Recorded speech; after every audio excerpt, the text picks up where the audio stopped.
नमस्कार। रामचरितमानस के कई प्रसंग अनुकरणीय हैं और दोहा, छंद, सोरठा बहुत ही यानी कहा जाए कि एक एक दोहे में हनुमान जी का आशीर्वाद है। लेकिन गोस्वामी तुलसीदास जी ने रामचरितमानस में 3 विकारों को प्रमुखता से उजागर किए हैं। एक है काम, दूसरा क्रोध, तीसरा लोभ। एक प्रसंग में गोस्वामी जी लिखते हैं कि तात तीन अति प्रबल खल, काम क्रोध अरु लोभ, मुनि विज्ञान धाम मन, निमिष महु करहि क्षोभ। प्रभु लक्ष्मण जी को कहते हैं कि तीन अति प्रबल खल, ये 3 अत्यंत ही मूर्ख हैं, दुष्ट हैं। कौन कौन 3 है? काम, क्रोध और लोभ। और प्रभु कहते हैं कि मुनि विज्ञान धाम मन, जो मुनि हैं, विज्ञानी हैं, तपस्वी हैं, मनस्वी हैं, उनके मन में भी ये क्षोभ उत्पन्न कर देता है। आगे श्री लक्ष्मण जी की जिज्ञासा पर प्रभु कहते हैं कि कैसे ये तीनों उत्पन्न होते हैं, जो मनुष्य को उसके वास्तविक उद्देश्य से भटकाकर, मूल उद्देश्य से भटकाकर उसका पतन कर देते हैं। तो लोभ के इच्छा, लोभ है, अगर इच्छा जागृत हुई तो इच्छा का जागरण, लोभ का आमंत्रण। लोभ के इच्छा, दंभ बल, अहंकार बल का सृजन करता है। बल 2 प्रकार के सदुपयोग होते हैं, किसी प्राणी की रक्षा में, किसी प्राणी की सद्भावना में, और किसी का अहित और अनहित करने में भी। तो प्रभु यहां पर कहते हैं कि अहंकार बल, अहंकार मन में उत्पन्न हो जाए, मैं हूं सर्वे सर्वा, और जितने प्राणी नीचे हैं तुच्छ हैं। रावण भी ऐसे ही देखता था आसमान में। बताते हैं कि चलत दसानन डोलत अवनी। रावण का दायरा क्या था? मेरा भाई कुंभकर्ण, मेरा बेटा मेघनाद, मेरा बेटा अतिकाय, मेरा बेटा अकंपन, मेरी प्राण प्रिया पत्नी मंदोदरी, और मेरा सोने का लंका। और हनुमान जी ने बजा दिया उसका डंका। यानी कि आप अहंकार करोगे, बल का, पौरुष का, ऐश्वर्य का, तो उसका पतन करने एक दिन हनुमान आएगा।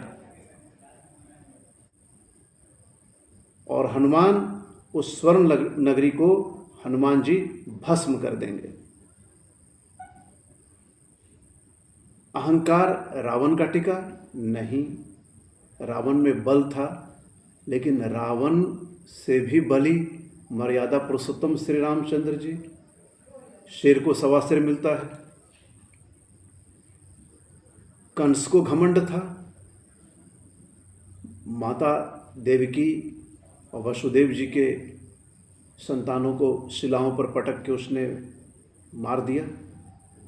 कंस का गौरव, कंस का गुरूर, उसको भी तो तोड़ने वाले शेर के 1.25 सिर हमारे भगवान श्री कृष्ण जी।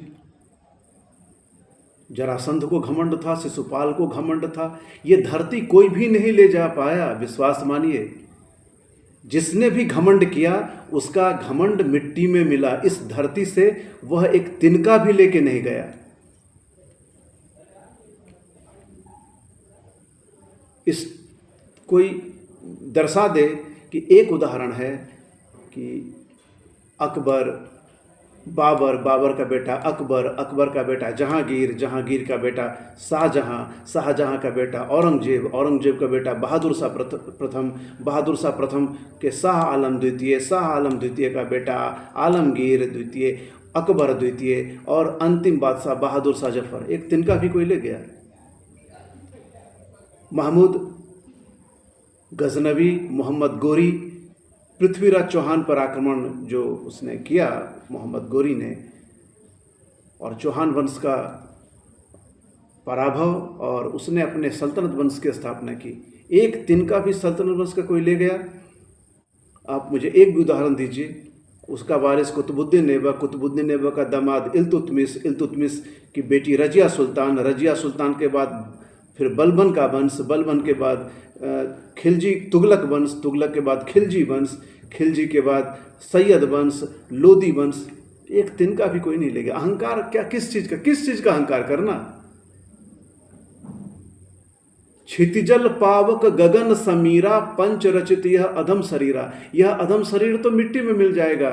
जब प्रभु श्री राम जी ने बाली का वध किया तो तारा विलाप करने लगी, बाली की पत्नी।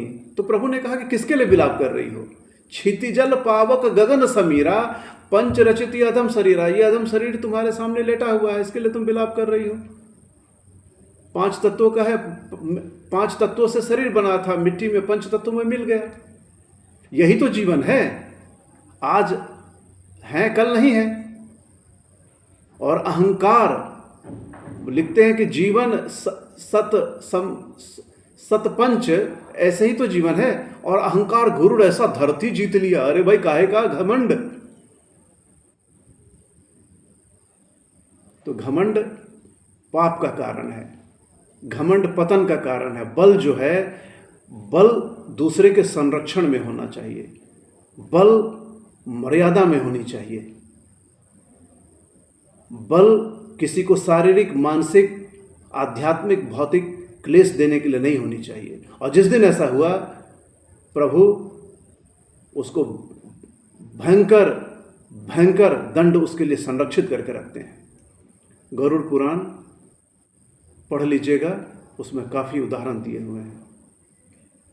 सफ़र में मुश्किलें आए तो हिम्मत और बढ़ती है, जब कोई रास्ता रोके तो जुर्रत और बढ़ती है। लाख तलवारें बढ़ी आती हो गर्दन की तरफ, सर झुकाना नहीं आता तो झुकाएं कैसे?